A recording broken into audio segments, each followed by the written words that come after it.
Mateus 6,6. Evangelho de Mateus, capítulo 6, versículo 6.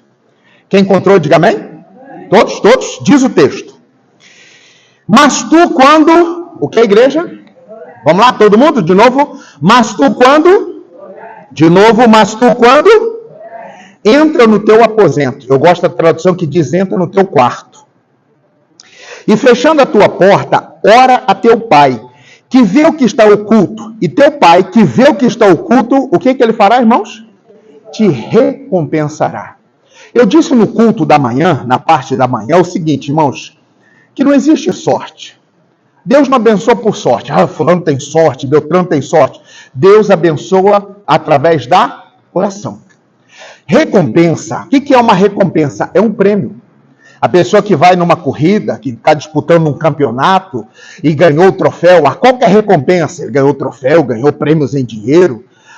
Nas Olimpíadas, esse ano de Olimpíadas, os atletas vão competir, lutando para ganhar, vencer, irmãos, e a recompensa é uma medalha, ou ouro, ou prata, ou bronze. Então Deus tem uma recompensa para quem? Para quem orar.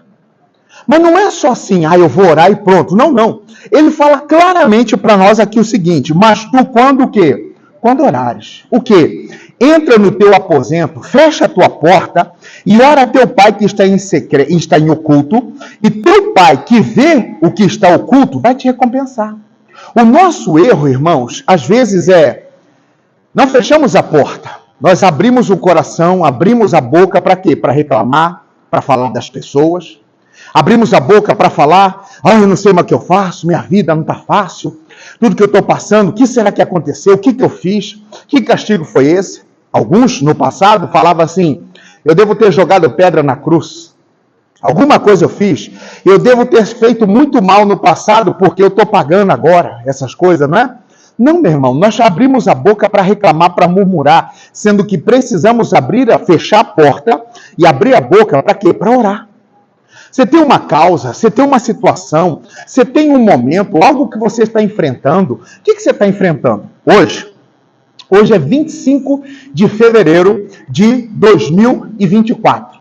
Já se passou 1 mês e 24 dias de um novo ano. E talvez as coisas para você estão do mesmo jeito.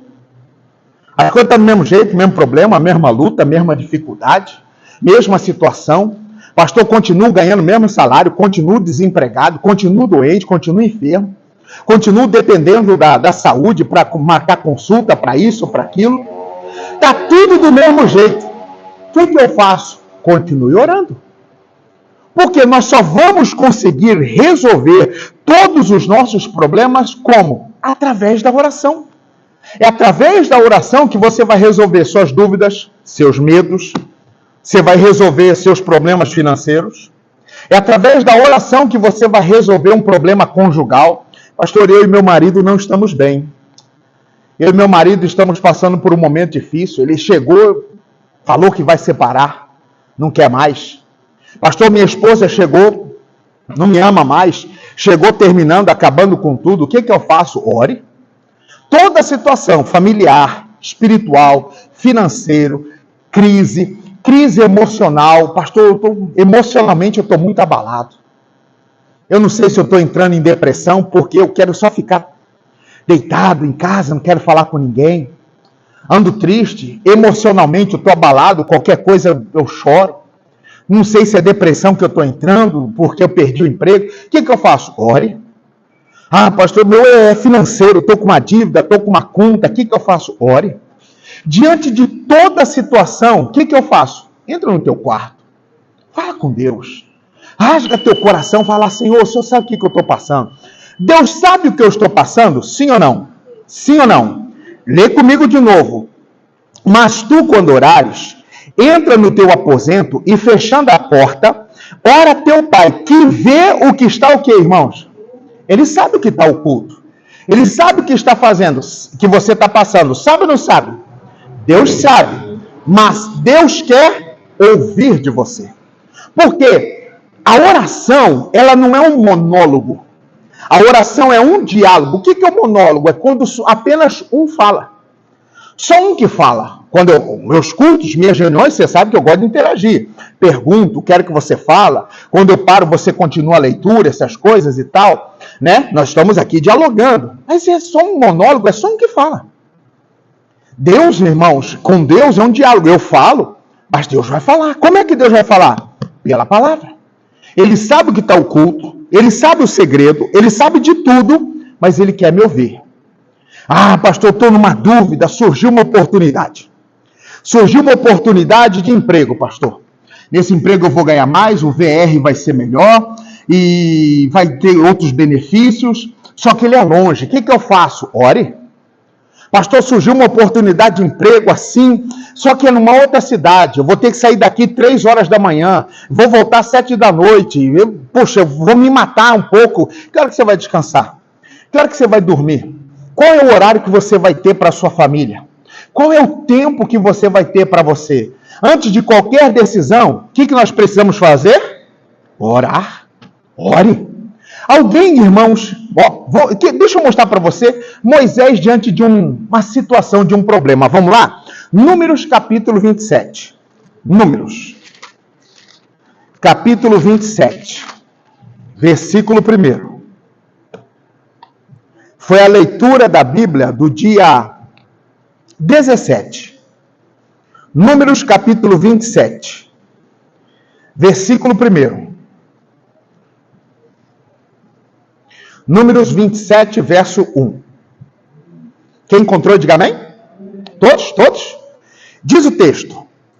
E chegaram as filhas de Zelofeade. Olha o nome bonito para colocar numa criança, hein? Se você está grávida aí, olha o nome do seu filho. Qual que é o nome do seu filho? Zelofeade. Olha esse nome. Filho de Éfer, filho de Gileade, filho de Maquir, filho de Manassés, entre as famílias de Manassés, filho de José. E estes são os nomes das filhas. Olha as suas filhas. Macla, Noa, Ogla, Milca e Tirza. Esse homem, Zelofeade, irmãos, morreu. E presta atenção, ele não tem um homem. Só teve menina. Continua a leitura. Puseram-se diante de Moisés e diante de Eleazar, o sacerdote, e diante dos príncipes de toda a congregação, a toda a porta da tenda da congregação, dizendo, para um instante aí, Moisés, ele foi o libertador e ele foi o legislador, ele estabeleceu as leis, e era ele o responsável por julgar todas as coisas. Existiam naquele tempo lá os anciãos. Quem eram os anciãos? Pessoas maduras, conhecedoras, doutas, pessoas assim tidas como mais experientes, que resolvia caso pequeno. O que eram os casos pequenos? A galinha que eu tenho botou um ovo lá no meu vizinho e ele falou que é dele, eu quero. Os anciãos resolviam essas coisas pequenas assim. Só que os problemas maiores ficou para Moisés resolver. E o que aconteceu? Zelofeade morreu e as filhas foram falar com Moisés. E pediram para falar com Moisés, diante dos príncipes, diante de toda a congregação, falando assim, Moisés, nós temos uma causa. Versículo 3. Nosso pai, o que é a igreja? Morreu no deserto. E não estava entre a congregação dos que se congregaram contra o Senhor, na congregação de Corá, aquela rebelião de Corá. Mas morreu no seu próprio pecado e não teve o quê? Filhos. Meu senhor Moisés, papai, um dos seguidores, morreu. Ele não era rebelde, não. Papai não era rebelde, ele não estava do lado de Corá, não estava do lado dos rebeldes. Morreu. Ficou enfermo, doente, alguma coisa aconteceu. Papai morreu. Só que ele não teve filhos. Não teve filhos homens. Só ficou nós. Quantas mulheres eram? 5 mulheres. Continua a leitura. Porque se tiraria o nome do nosso pai do meio da sua família, porquanto não teve filhos. Dá-nos possessão entre os irmãos de nosso, o quê? Pai. Olha o que elas estão falando para Moisés. Moisés, papai morreu, ficou só nós, não tem nenhum homem. Naquele tempo, quem era o herdeiro? Quem era o herdeiro? O primogênito, homem. Nesse tempo, somente os homens eram honrados. As mulheres eram aquela coisa de cuidar da família, de cuidar da casa. Não tinha muita honra, vamos dizer assim. Só que essas 5 se reuniram e foram falar com Moisés. Moisés, papai morreu. Vai ter a distribuição das terras, das heranças, né? Nós estamos acompanhando vocês. Quando nós chegarmos em Canaã, o que é que nós vamos herdar? Por quê? Papai morreu e ele não tem nenhum herdeiro, o quê? Homem. E o que é que vai ser da gente? E nós? Que direito nós temos?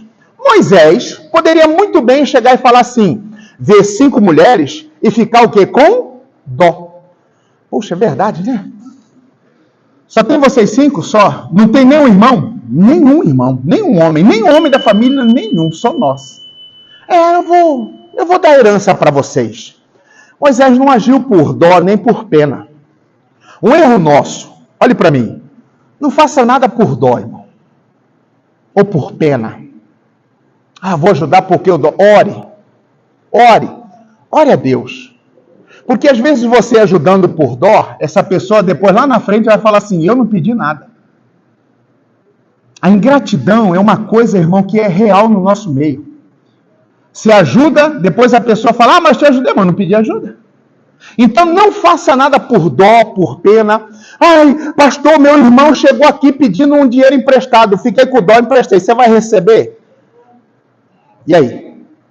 Aí você não recebe esse dinheiro. Aí daqui a pouco você está com raiva do seu irmão, você para de falar com o seu irmão, daqui a um tempo acabou, virou uma inimizade. Tudo porque você orou antes de emprestar? Não faça por pena, não faça por dó. O que Moisés fez quando essas mulheres foram até ele pedir o direito de receber a herança? Versículo de número 5. E Moisés, o que ele fez, igreja? Levou a sua causa, o que, igreja? O que, igreja?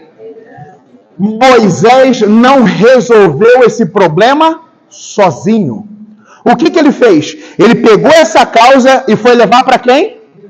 Senhor, o que se faz nesse caso? Deus, como é que tem que agir? Porque a herança é para o primogênito. A recompensa é para o herdeiro, o homem. Só que não tem homem. O que eu faço? Moisés poderia ter sido enganado pelas mulheres. Elas poderiam chegar lá com aquela carinha de dó, coitadinha, né? A gente não tem nada. Aí Moisés ia ficar com dó e dar, não.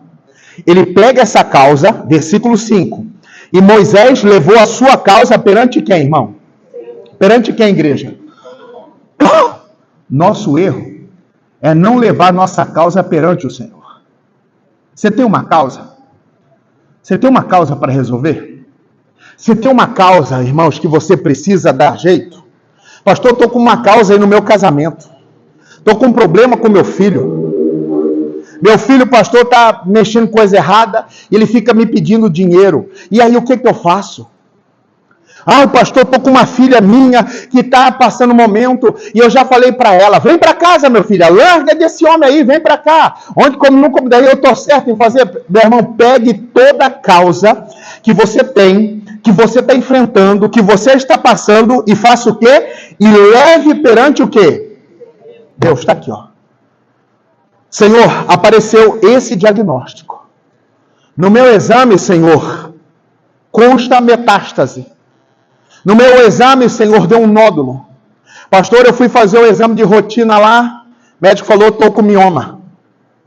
E aí eu já fiquei com medo. Porque a minha tia teve, minha mãe teve, minha avó teve, morreu. E olha, pastor, o que eu vou fazer? Toda causa que surgir, que aparecer diante de você, apresente ela em oração perante quem? Perante o Senhor. Apresente perante Deus. Surgiu uma oportunidade de emprego, de serviço. Alguém chegou oferecendo para comprar sua casa, seu carro. Opa, não, peraí, eu vou falar com Deus. Eu vou falar com o Senhor. Um homem me testemunhou uma vez, teve um exame de seleção. E tinha 10 pessoas que eram qualificadas que passaram por essa entrevista. O patrão, o encarregado, perguntou um por um. Qual que é a sua função, o seu trabalho, isso, aquilo, outro. E aí o cara perguntou assim, você tem disponibilidade para começar quando? Aí todo mundo respondia assim, agora, hoje. Aí foi perguntando um por um, chegou no último, era ele, esse irmão. E aí perguntou o nome dele, quantos anos que ele trabalhava com isso, aquilo, outro e tal. E olha, a oportunidade é essa, é para ganhar tanto, assim, assado. Qual é a sua disponibilidade para começar? Esse irmão disse assim, olha, meu senhor, o senhor não me leve a mal, eu sou cristão evangélico, e eu estou ouvindo sua proposta. Eu queria primeiro, antes de te responder, eu queria orar. Eu queria que você me desse 5 dias. Eu vou orar. Deus vai me dar uma direção, eu estou precisando muito, mas eu não quero pegar nada na pressa. Eu vou orar. E eu orando, eu vou trazer a resposta para o Senhor daqui 5 dias. E aí ele falou assim, ficou assim, mas que você não está precisando de emprego? Seus amigos, seus concorrentes, todos estão prontos para começar hoje. Não, mas eu preciso orar primeiro. Eu preciso pedir a direção de Deus primeiro. Mas você não está precisando? Estou precisando, mas não estou desesperado. Ele falou, então tá, vou te dar os 5 dias. E aí falou para eles, para os outros 9 também, vou dar 5 dias. Daqui 5 dias vocês voltam aqui. Passou 5 dias, eles voltaram. Aí ia chegando, aí ele já tinha deixado para a secretária, fulano que chegar, você dispensa. O último que ficou foi ele. Aí ele chegou, e aí se apresentou, e aí, tem resposta? Ele falou, tenho. Qual que é a resposta? Agora eu estou pronto. O patrão apertou a mão dele e falou assim, seja bem-vindo. Você vai ser o meu homem de confiança aqui nessa empresa. O primeiro dia que eu falei, fiz a entrevista, todo mundo falou a mesma coisa. Você foi o único que falou que ia pedir a direção para Deus. Aí ele disse assim, um homem que pede a direção para Deus não vai roubar minha empresa. Você está contratado. Ore, irmão. Não é no desespero, não haja, apresenta a Deus. Não, Senhor, apareceu esse negócio. Porque às vezes aparece um emprego, uma oportunidade de emprego, vai roubar o seu tempo. Vai roubar o seu tempo com a sua família. Que tempo que você vai ter com sua família? Que dia que você vai ter com seus filhos, com sua esposa? Ai, pastor, eu acordo, o sol nem saiu, eu já volto, o sol já se pôs. Pastor, eu saio tão cedo que eu não vejo meu filho. Eu vou lá, dou um beijo nele, e quando eu chego ele já está dormindo. Você não vai ver seu filho crescer. Seu filho vai crescer e você não vai ver. E aí você vai assustar, fala, meu Deus, parece que passou tão... Nós convivemos na mesma casa, mas eu não vi, não acompanhei o crescimento. Vai acontecer coisa, depois você vai falar, onde que eu estava? Por que aconteceu isso? Porque você estava ausente. Por quê? Estou trabalhando. Mas pastor, é dali do meu sustento. É ali dali o meu ganha-pão, é dali que eu dizimo. Mas olha, toda situação, toda oportunidade que surgir, que aparecer, todo problema, toda dificuldade que aparecer, o que nós precisamos fazer? Apresente, leve perante quem? Perante o Senhor. Moisés pegou a causa dessas mulheres, levou perante Deus, versículo 6. E falou o Senhor a Moisés dizendo, o que eu disse? A oração é um diálogo. Moisés falou, quem é que está falando agora? Quem é que está falando agora? Olha o que Deus está falando com ele. E falou o Senhor a Moisés dizendo, as filhas de Zelofeade falam retamente. Certamente lhes dará possessão da herança entre os irmãos de seu pai. E a herança de seu pai farás passar o quê? Essas mulheres são dignas de receber o quê? A herança. Não existia lei que beneficiava as mulheres. Essas mulheres, irmãos, por causa delas, Deus estabeleceu uma lei que se não tivesse homem, as mulheres seriam o quê? As herdeiras. Irmão, leve perante o Senhor. Leve perante Deus toda a situação, todo o problema, toda a dificuldade. E aí, continua. Olha o que mais Deus fez. E falarás aos filhos de Israel, dizendo, quando alguém morrer e não tiver filho, então fareis passar a sua herança, a sua o quê? Deus estabeleceu uma lei. Moisés, a partir de hoje é lei, tá? Toda família, se perdeu o pai, né? Como que fala? O progenitor, não, o mantenedor, se não tiver filho homem, as filhas vão herdar tudo, tá? É lei. A partir de hoje. Ah, meu amado, se nós apresentarmos a Deus, Deus vai fazer. Deus vai dar um jeito. Deus é especialista em fazer. Quando? Quando eu levar perante o Senhor a minha causa. Pastor, eu estou com dinheiro amarrado. Eu tenho dinheiro para receber. Eu estou com a minha aposentadoria que não sai, pastor. Não tá fácil. O que eu faço? Leve perante o Senhor. Você precisa tomar uma decisão. Aqui são as filhas de Zelofeade. Moisés está com um problema em mãos e Moisés não vai resolver sozinho. Ele foi falar com Deus. Não tente resolver seus problemas sozinho. Leve perante Deus. Quem está entendendo, diga amém? Fala para ele o que está acontecendo, o que está se passando, o que? Faça. Ore. Olha esse exemplo. Vamos agora para Lucas, capítulo de número 6. Lucas, capítulo 6. Evangelho de Lucas, capítulo 6. Versículo de número 12. Lucas 6, verso 12.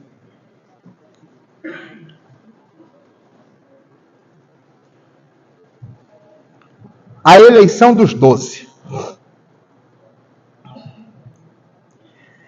E aconteceu que, naqueles dias, subiu ao monte a orar, ó Jesus.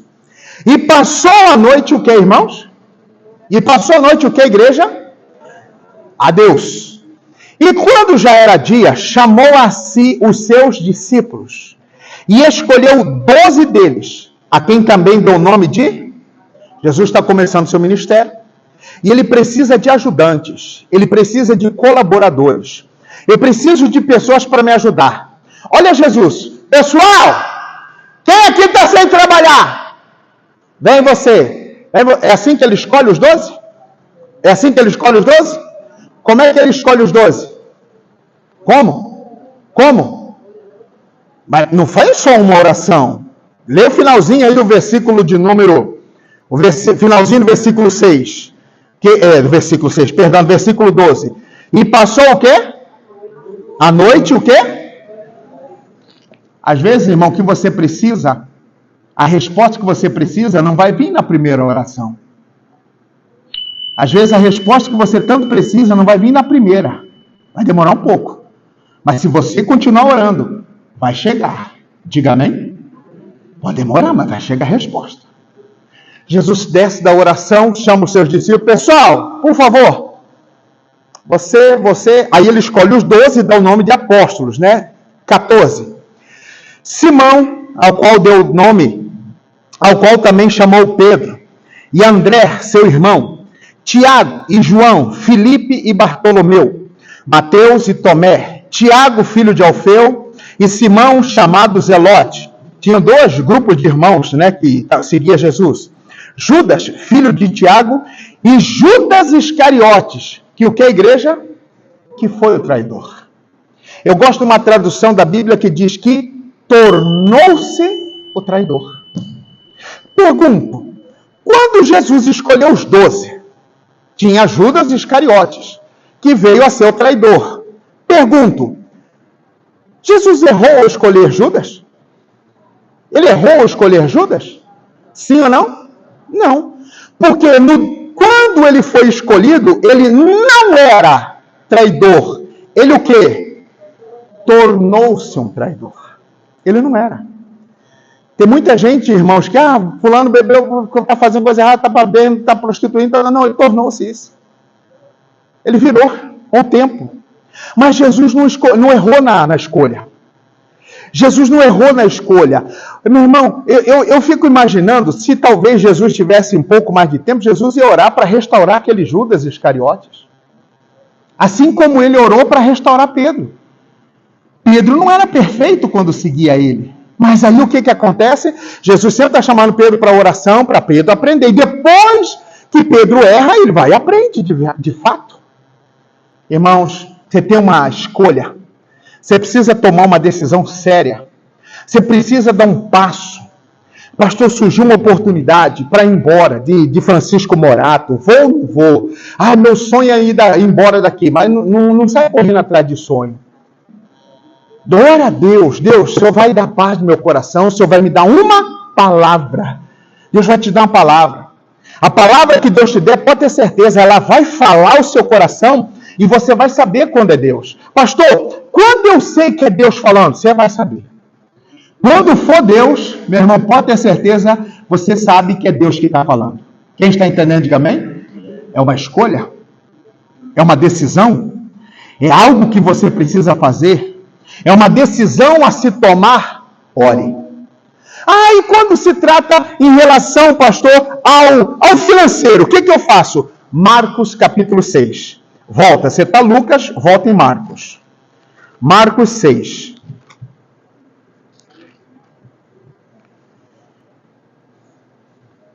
Versículo 34. Marcos 6, verso 34. Marcos, capítulo 6, versículo 34. A multiplicação de pães e peixes. Quem encontrou, diga amém? Todos? E Jesus saindo, viu uma grande multidão e teve compaixão deles, porque eram como ovelhas que não têm pastor. E começou a ensinar-lhes muitas coisas. Jesus pegou o barco, atravessou o lago, um monte de gente atrás de Jesus. Quando ele chega, poxa, esse povo está todo perdido. Como ovelha que não tem pastor, estão sem ensinamento. Começou a ensinar, continua. E como o dia fosse já muito adiantado, os seus discípulos se aproximaram dele e lhe disseram: o lugar é deserto e o dia está muito adiantado. Despede-os para que vão aos campos e aldeias circunvizinhas e comprem pão para si, porque não tem o quê? Mestre, está tarde. O povo está com fome. Até agora eles não comeram nada, estão atrás do Senhor aí, ó. Despede eles. Cada um vai caçar um lugar para comprar, para comer, para fazer alguma coisa. Resposta de Cristo. Ele, porém, 37, respondendo, lhes disse: dai-lhes vós de comer. E eles disseram: iremos nós e compraremos 200 dinheiros de pão para lhes darmos de comer? Aonde? Que dinheiro que a gente tem? E aonde é que a gente vai achar pão uma hora dessa? A Bíblia fala que foram 5.000 homens que comeram. Só que na Bíblia não contou nem as mulheres e nem crianças. Nem mulheres e nem crianças. Uma criança dos seus 10 anos de idade, 11, 12 anos, um pão enche? Você que tem filho pequeno, enche? Depois que uma criança acaba de comer um pão, o que ela fala? Quero mais. Então você imagina quantos pães ele precisaria ali, irmãos? Mais de 10.000. Aqui agora, 7h20, 19h20, aqui em Morato. Se nós juntássemos um dinheiro, conseguiríamos comprar 10.000 pães agora? Sim ou não? Mas a gente em todo lugar. Todos os mercados grandes. Conseguiria? Onde que nós vamos comprar, Jesus? Nós não temos dinheiro. E se tivéssemos, onde compraríamos? Continua. E ele lhes disse: quantos pães tendes? E de ver. E sabendo eles, disseram o quê? 5 pães. Quantos pães vocês têm então? E ele já sabia. Mestre, ele só tem 5 pães. E 2 peixes. Como é que a gente vai dar de comer para todo esse povo? Olha o que aconteceu. 39. E ordenou-lhes que fizessem assentar a todos em grupos sobre a erva verde. E assentaram-se, repartidos de 100 em 100 e de 50 em 50. E tomando ele os 5 pães e os 2 peixes, levantou os olhos ao céu, e o quê? E o quê? E o quê? E abençoou, e partiu os pães, e deu-os aos seus discípulos, para que os pusessem diante deles, e repartiu os 2 peixes por todos. E todos comeram, e ficaram fartos, e levantaram 12 cestos cheios de pedaços de pão e de peixe. E os que comeram os pães eram quase 5.000 o quê? Somando mulheres e crianças, dava aproximadamente quantos que eu falei? Mais de 10.000. Meu irmão, o que Jesus faz? Quando os discípulos trazem para ele os 5 pães e os 2 peixes, o que ele faz? O que ele faz? Ele o abençoar. É um ato do quê? De orar. Sabe por que muita gente, irmão, está reclamando de dinheiro? Sabe por que muita gente está reclamando do seu salário? Sabe por que muita gente está falando assim, meu dinheiro não dá para nada? Porque tudo que vem na sua mão, você reclama. Tem gente que recebe. Hoje em dia é difícil, né? Sair lá, envelope, sair cheque, essas coisas e tal. A pessoa recebe como? Já cai direto na conta. Aí ela vai lá no banco, chega a mensagem falando, você recebeu. Aí ela vai lá no banco, no aplicativo do banco, vê o saldo. Aí está lá, por exemplo, 1.350. 1.350. Você trabalha o mês inteiro igual um condenado. A gente se mata de trabalhar. Olha aqui. Olha a miséria. 1.300. Aí muita gente fala assim, o que eu faço com 1.350? Desse 1.350 eu tenho que tirar dízimo. E quando é dizimista, né? Tem que dar oferta. Sou patrocinador, só aí já vai quase 300 conto. Sobra para mim, o que eu faço com isso? Dá para nada. Mercado está caro, carro está caro, tudo está caro, meu Deus do céu, o que eu faço? Meu irmão, tudo que vier na sua mão, seu salário, sua pensão, sua aposentadoria, tudo que vier na sua mão, ore abençoando. Tudo que vier na sua mão, ore abençoando. Abençoe seu carro.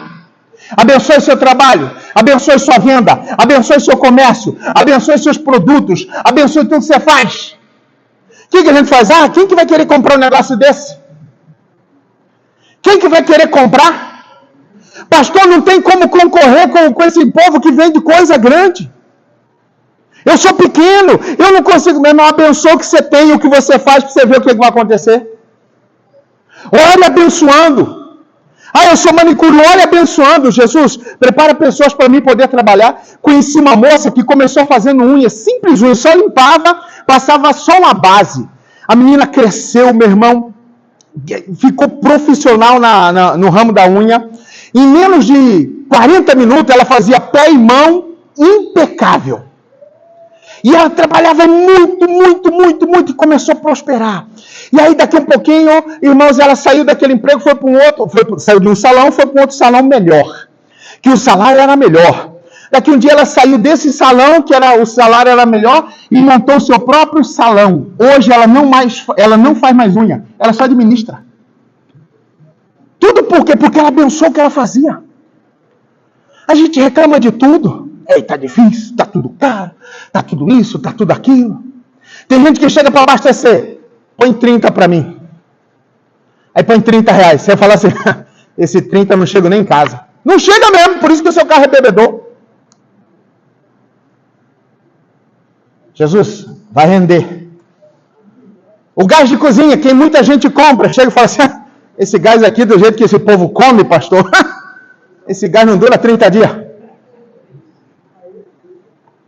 Esse gás, pastor, não dura 30 dias. E quando dá 28 dias, a chama já está vermelha. Com 29, puf! E eu queria saber que demônio que é esse que o gás só acaba quando você está usando. Na sua casa é assim? É assim. Por que não acaba quando não está usando, né? Aí você vai comprar o gás. Quanto a média do gás aqui? Quanto você paga no gás, no botijão? 110, mais barato, que você acha? 100 reais. 105 para levar em casa? No Mato Grosso está mais barato. Você acha de até de 90 o gás. Mas também a luz lá em cima.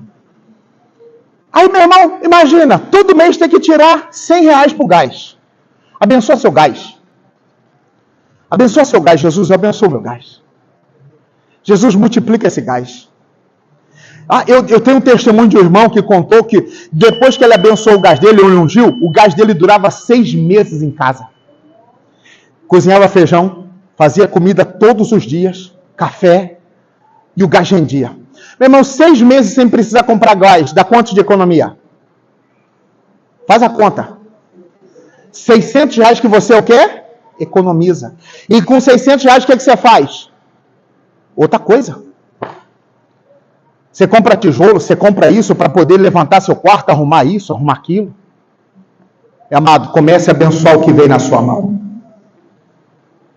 Comece a abençoar. É pouco.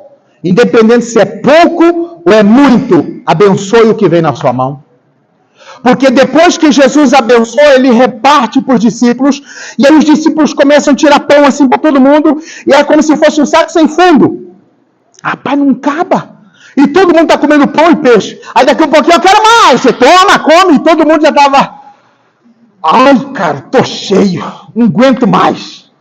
Sobrou, recolhe. Sobrou quanto, irmãos? Sobrou quanto, igreja? 12 cestos cheios. Se nós começarmos a abençoar, vai começar a sobrar. Quem está entendendo, diga amém.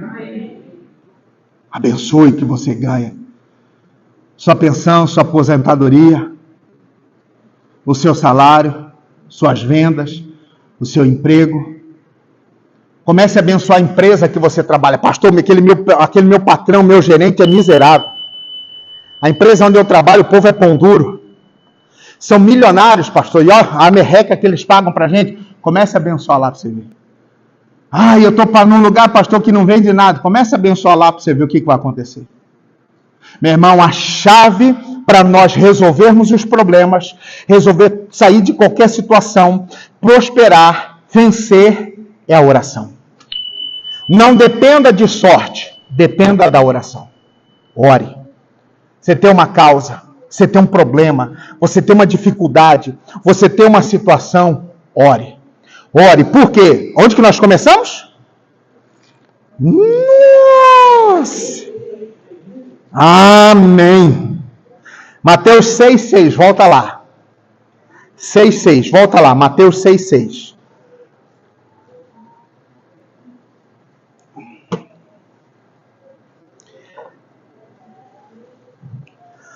Mas tu, quando o quê? Orares.